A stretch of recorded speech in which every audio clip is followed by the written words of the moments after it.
Hello, everyone. Welcome to this Wellness Week presentation on conventional medicine in failing. Holistic medicine is the answer by Crystal Mendez. Crystal, welcome. Thank you so much for doing our presentation today.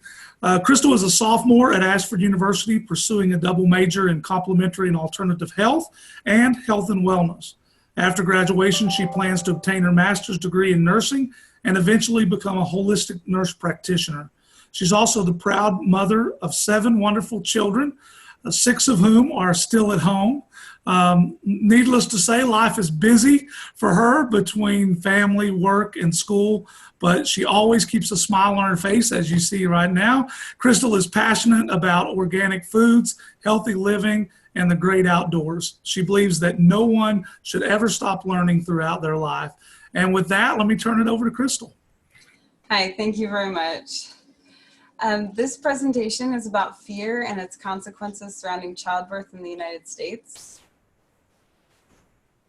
In this presentation, I'm going to talk about the use of fear in conventional medicine, the rise in the rates of C-sections, and how fear is a contributing factor. I'm also going to talk about fear from both the patient's and doctor's perspective. I'm going to talk about some of the consequences of the large percentage of cesarean births and the rise in maternal mortality and morbidity, as well as the risks in subsequent pregnancies. This presentation will also cover some ideas on how to reduce fear when it comes to pregnancy and childbirth in the United States, and discuss how conventional medicine must change its standard of care regarding the birth process. When you think about it, the underlying cause of any medical treatment is fear. Prevention as a medical approach has yet to be ubiquitous.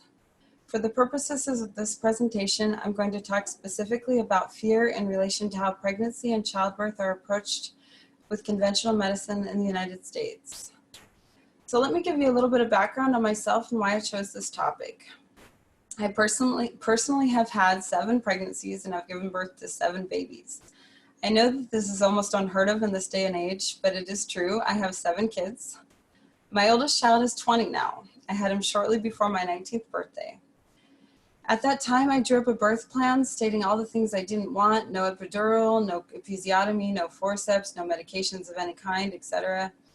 When I went into labor, however, my water broke before I had any contractions, which by definition is considered pre-labor rupture of membranes, and it happens in about 8 to 10% of pregnancies. I called my doctor, who informed me to go to the hospital right away. I was 41 weeks at this point, which is completely normal for a first pregnancy. What is also normal is the fact that labor is often longer with a first birth because the body is becoming accustomed to the surge in labor hormones. I was barely experiencing contractions when I got to the hospital, but since my water had broken, they told me to stay in the hospital. This led to my spending hours walking up and down the halls and being continuously asked if I wanted an epidural. This is despite my birth plan stating I did not want one. After being checked for dilation multiple times and being told I was still at 3 centimeters, I finally gave in to the epidural for pain, at which point labor stalled. Naturally, the next step the hospital took was induction with oxytocin, commonly known as the brand name Pitocin. The endogenous hormone oxytocin naturally helps the contraction and delivery process of birth. Exogenous oxytocin, or Pitocin, has been known to make contractions much stronger than they should be, which resulted in my baby's heartbeat decelerating. Well, at this point, I was nearing 24 hours of my water being broken, and I was told that I would need a cesarean section right away for the safety of my baby. The doctors told me that his heartbeat kept dropping, and I was at risk for infection anyway, since my water had been broken for so long, and it was important that the baby be delivered right away. The way that they told me this made it sound like a serious emergency, and there was no room for discussion or choice on my part. From their standpoint, I had to have a C-section, and I did. Now, fear led me to agree to the first intervention, the epidural. Fear led the doctors to give me Pitocin to speed up labor, and ultimately, fear caused me to deliver by C-section. Later, I would refer to my first birth as my unnecessary birth. Little did I know that having had a cesarean with my first birth would make me broken in the eyes of every obstetrician that I would come across in my future pregnancies. Fast forward to my second pregnancy over 2 years later. I was asked if I wanted a repeat cesarean or if I wanted to try what's known as a VBAC, which stands for vaginal birth after cesarean. Now, I do not believe that should even be a question. I think that elective cesareans should not be so easily available, but there's no time to get into that today. I am actually very fortunate to live in Oregon, which is a state where most of the hospitals allow VBAC, so at least I was asked. When I told the doctor that yes, for sure, I wanted to have a natural birth and not another C-section, I was then given a waiver to sign that stated I would not hold the hospital accountable if my uterus ruptured. The paper stated that there was approximately a 1% chance of my uterus tearing open and putting myself and especially the baby in serious danger. Now, this was very scary for me, as you can imagine. I have since learned, by the way, that with the way that C-section incisions are done now, the chance of rupture is at around 0.6% if you've had only one previous cesarean, but the risk increases with every subsequent C-section. So a woman who's had 2 or 3 C-sections previously does have at least a 1% risk of uterine rupture. I signed the informed consent paper, which thus led to my first vaginal birth. I made sure I was not given any medications and quite easily delivered a healthy 9-pound baby girl after 12 hours of labor. So by the time my third birth came around 5 years later, I thought I was going to be treated differently by the medical community. After all, I'd already had a VBAC and thought that another natural birth would not be an issue. This doctor told me that it didn't matter. I was still at risk for rupture and I would still have to be hooked up to continuous fetal monitoring because I was still a VBAC patient. I still have to sign the same forms. Well, I went on to have another successful hospital VBAC. After that, when I was pregnant with my 4th baby and facing another round of the same treatment in the hospital, being told that I was high risk and would need to be carefully monitored the entire time, I ended up doing some extensive research on my own on VBACs and home births, and ultimately switched to home birth midwife halfway through my pregnancy. I went on to have 3 total home water births with an amazing midwife. They were all wonderful experiences, each one different, but wonderful. Fear was never a factor. And then for my last birth, unfortunately, I developed gestational diabetes, which meant I was not eligible for a home birth and had to switch to an obstetrician and deliver in the hospital. So my youngest, who's now 7 months, was born in the hospital. Fear was a factor here as well and led them giving me medications for hemorrhage after the birth because they felt that I lost a lot of blood. Actually, the funny thing about that is that my home birth midwife told me to pre-warn them that I do lose a lot of blood, but I'm fine afterwards. I don't get dizzy or anything like you'd expect.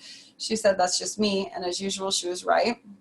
She did take the time to visit me and the new baby in the hospital after birth. Well, that's my background. You can see why this subject is important to me.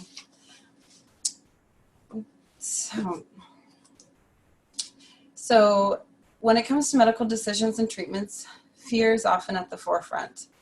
While it is true that fear is sometimes beneficial by triggering the fight or flight instinct to help keep us safe, however, living in a constant state of fear has health consequences that should not be ignored. Living with chronic fear is known to weaken the immune system and cause a myriad of health concerns from cardiovascular damage to depression. While it is natural for a pregnant woman to worry about her unborn child, medical providers often exacerbate these feelings, which is not healthy for her or her baby. During the first trimester of pregnancy, the majority of women start to undergo blood tests. Some of these tests, which are routinely given to pregnant women over the age of 35, gauge the risk of having a baby with chromosomal abnormalities such as trisomy 21, which is Down syndrome, and trisomy 18. Typically, an ultrasound is also done at this time to test for fetal nuchal translucency. If these tests come back showing an elevated risk, further testing such as amniocentesis or chronic villus sampling is usually recommended. Simply undergoing non-invasive prenatal testing often causes significant fear and anxiety, and if they go on to agree to an invasive procedure with a slight risk of miscarriage, anxiety levels increase. Most people will naturally agree to the requests and demands of a credible authority figure. However, sometimes obstetricians use this position to bully pregnant women into agreeing to do tests that they may not have wanted, and also to take charge or try to control the birth process. My sister-in-law was subjected to this because she was 40 years old when she became pregnant with her youngest. She had had 3 very smooth natural births in the hospital, but suddenly, since she was older, she was treated as high risk. In fact, the first doctor she went to told her that they would be scheduling her a C-section. She went to another doctor who insisted on induction no later than 39 weeks, simply because of her advanced maternal age.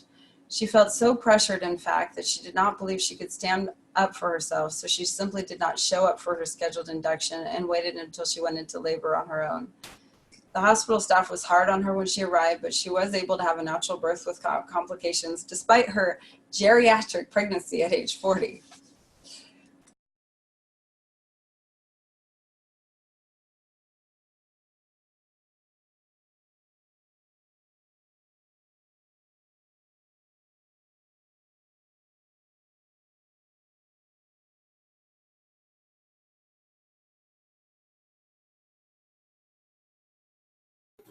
Hey, Crystal, if you could unmute yourself. It won't let me for some reason. Oh, I mean, There you sorry. go. I clicked it right when I clicked over to this slide, right? Yeah. Okay. All right. Sorry about that. In the United States, 1.4 million cesareans are performed each year, making it the most common major surgery for women. Approximately 1/3 of all births are by C-section.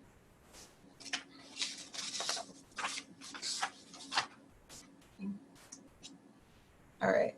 Cesarean deliveries rose sharply between 1991 and 2007 and have remained stable at approximately 32% of all births. This is despite the World Health Organization's statement that C-section rates over 10% do not improve mortality rates.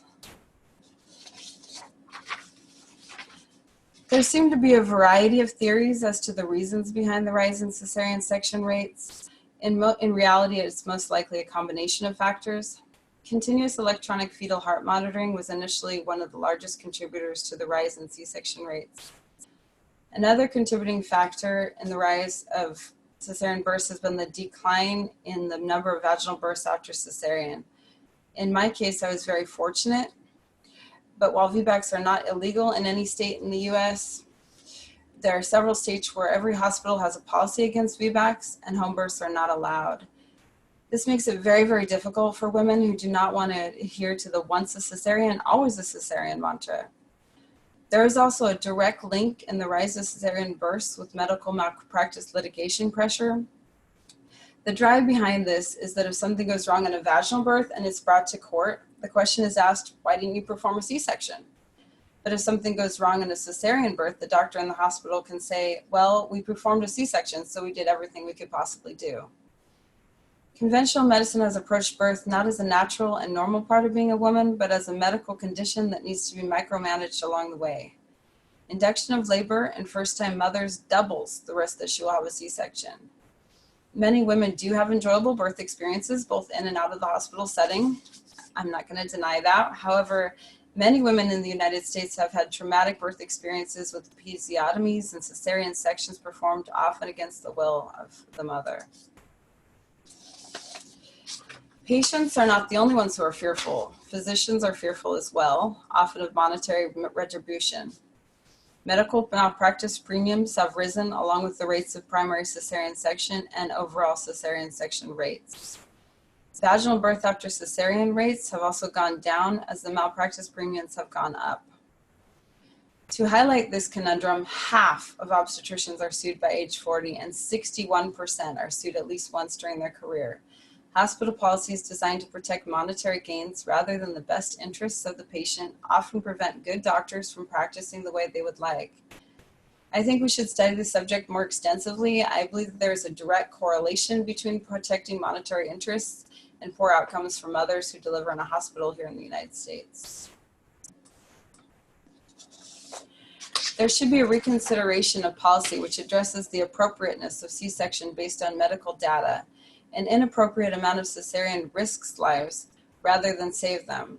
C-sections are major surgery and should be used as a last resort. Deaths related to childbirth complications have risen along with the rise in cesarean births.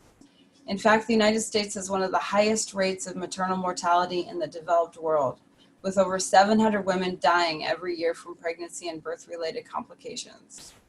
There's actually 46 countries who have lower maternal death rates than we do. Most people would be surprised to know that a woman is less likely to die in childbirth in Puerto Rico, Israel, Libya, and South Korea, among many others, than they are here to die in the United States. Maternal morbidity is defined as any complication of pregnancy that results in an adverse health condition to pre- and postpartum women. Some examples of maternal morbidity are eclampsia, severe hemorrhage requiring blood transfusion, organ failure, hysterectomy, or a stay in an intensive care unit. Because there is no universal criteria used to define maternal morbidity, it's difficult to ascertain the exact numbers.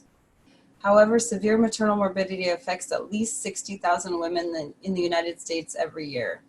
This is not true in other developed countries. For example, US women are 5 times more likely to have a hysterectomy than they are in Britain and Sweden.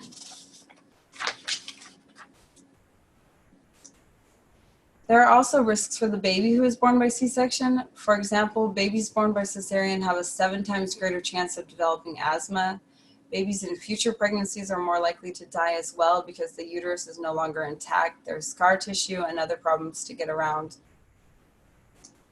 We really need to work to dispel this fear in the birth process. Our current medical paradigm must change in relation to how conventional medicine facilitates the process of birth. Some places in the world are doing well when it comes to positive outcomes. For example, in the Netherlands, nearly 1/3 of births are at home. They have the lowest rate of cesarean sections in the industrialized world at around 14%, and they also have one of the lowest rates of maternal mortality in the world. Vaginal births after cesarean are the standard of care as well, so much so that there is not a term or acronym to describe it, like VBAC here in the US. In the Netherlands, an obstetrician is only used when it becomes medically necessary, and they do not treat birth as an illness. Other countries should look to them as an example. A possible shift away from obstetrician-monitored births to a midwife-monitored birth may be the answer here in the US. Elective cesareans and defensive medicine practices should not be the preferred method to treat an unrealistic fear of complications. The government may need to intervene when it comes to malpractice litigation in this country. Hospitals and doctors should develop less defensive ways of practicing medicine. A woman should be encouraged and supported in her journey to motherhood and not scared into procedures and interventions along the way. There really should be faith in a woman's ability to birth a child naturally, and if interventions or a cesarean section become necessary, that should not doom her to the same fate in her next pregnancy. Fear is not improving medical outcomes, but in fact is doing much more harm than good. Thank you very much. I have a couple pages of references. Then if anyone has questions or comments.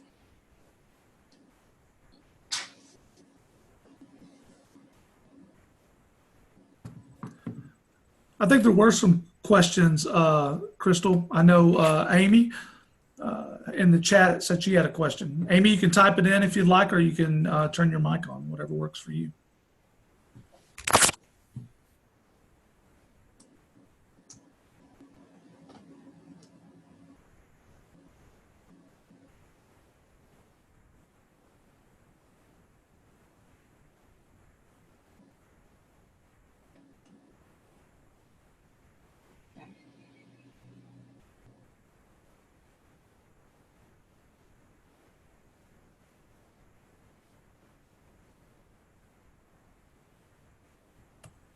There's the question, Crystal, if you can see it, what can people do to control fear during pregnancy?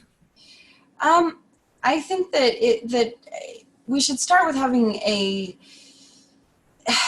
belief in the woman's ability to have a baby, and not to have fear should not come into play unless there's a reason and a legitimate reason for it. And I think that a big part of the problem with it is the obstetrician's approach to birth. It's almost as if it's an illness, and if we stop looking at it in that way and just realize that it is natural to have a baby, it's natural to go through pregnancy, and the majority of people have no problems. And if we just approach it that way instead of approaching it as, okay, when's this next test? Here's the ultrasound. Here's the blood tests. Okay, what does this show? It's kind of a change of mindset. That's a great way of saying it. Yes.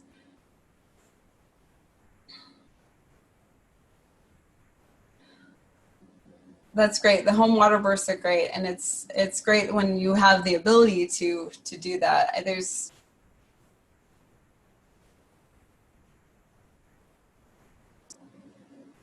Crystal, yes. um, I'm a little bit older than you, but I actually have a 19-year-old son who was born in very kind of eerily similar circumstances. My water broke before I went into labor.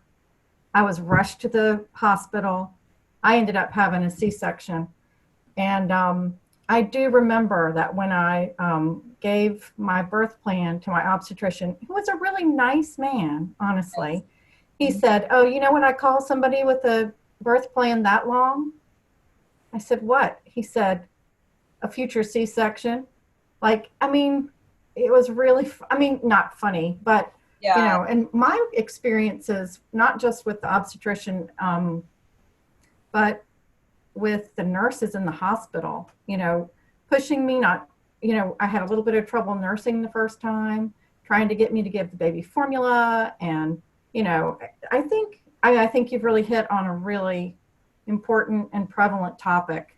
You know, I don't think it's just the birth plans. It's, you know, or just the birth experience. It's even being in the hospital and forcing you to let them take your child to the nursery and, you know, so. Right. And I think a lot of that is, I mean, in animals, there's a good example too. In animals, when they're afraid, then the birth process stops. I mean, literally labor stops when they're fearful, because and a lot of times when women go to the hospital and all of the bombardment from the medical personnel, and they feel scared, they feel not safe, and that's why labor often slows down, and then they use Pitocin to speed it up, and it causes all this kind of a domino effect of intervention. Right. I would be really interested in the financial aspect of this as well. I mean, I'm sure in the Netherlands it's much cheaper to give birth to a baby than it is here, and I think that would be an interesting healthcare, and that's a whole other topic, of course. Right, but yeah, might be an interesting aspect to your.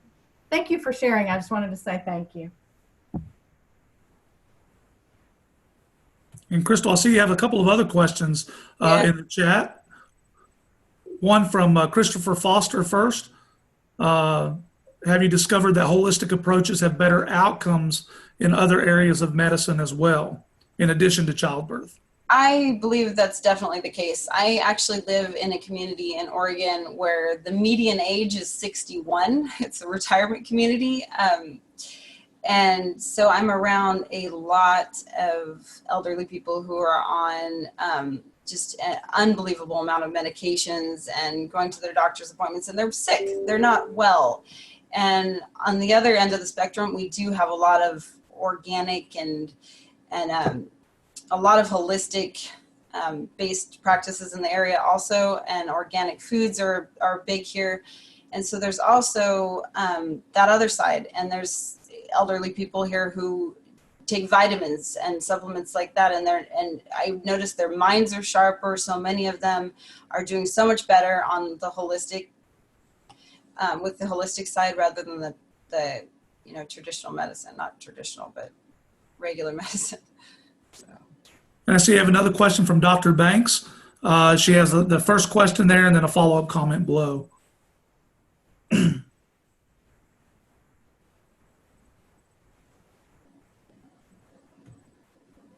Yeah.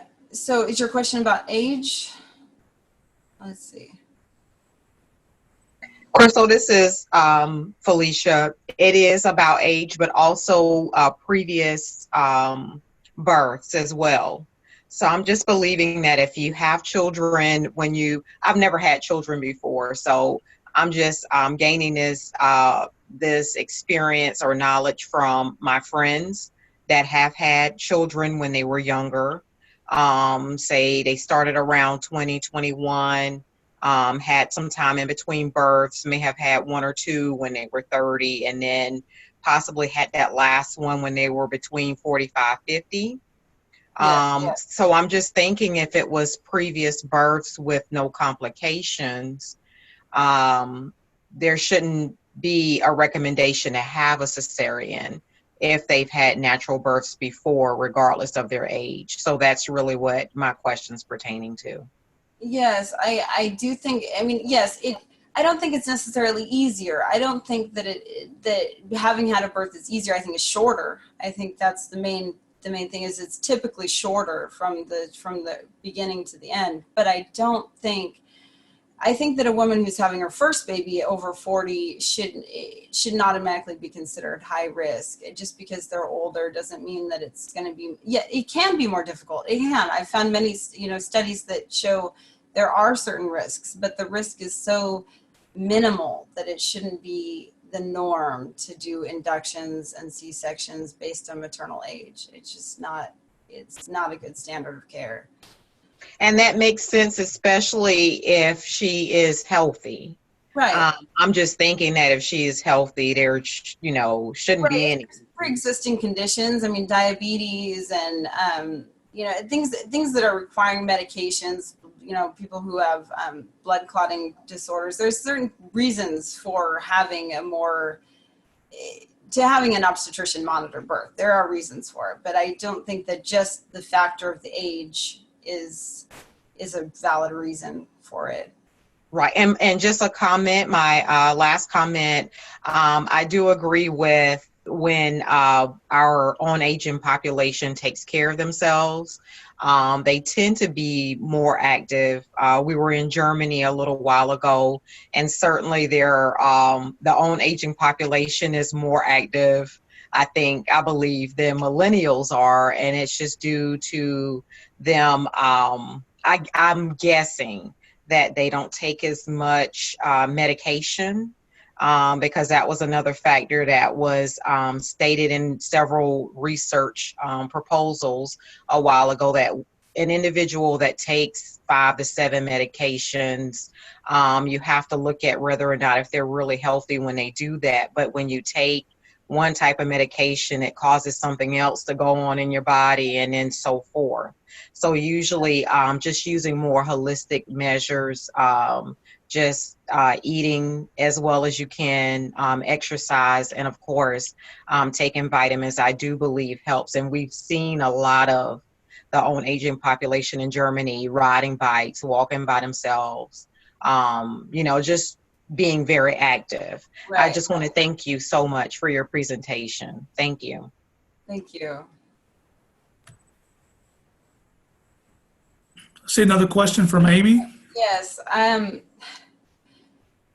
So my suggestion is that she takes everything, that if she's going to an obstetrician and not a midwife, that she needs to take everything with a grain of salt. I mean, the risks do not go up dramatically because you're over 35, but because I had to switch to an obstetrician with my last birth, they were going to induce me at 39 weeks. They said the standard is to induce you at 39 weeks. They said, especially because you had gestational diabetes. I had a mild form of gestational diabetes. I wasn't on insulin, but it wasn't controlled with diet alone.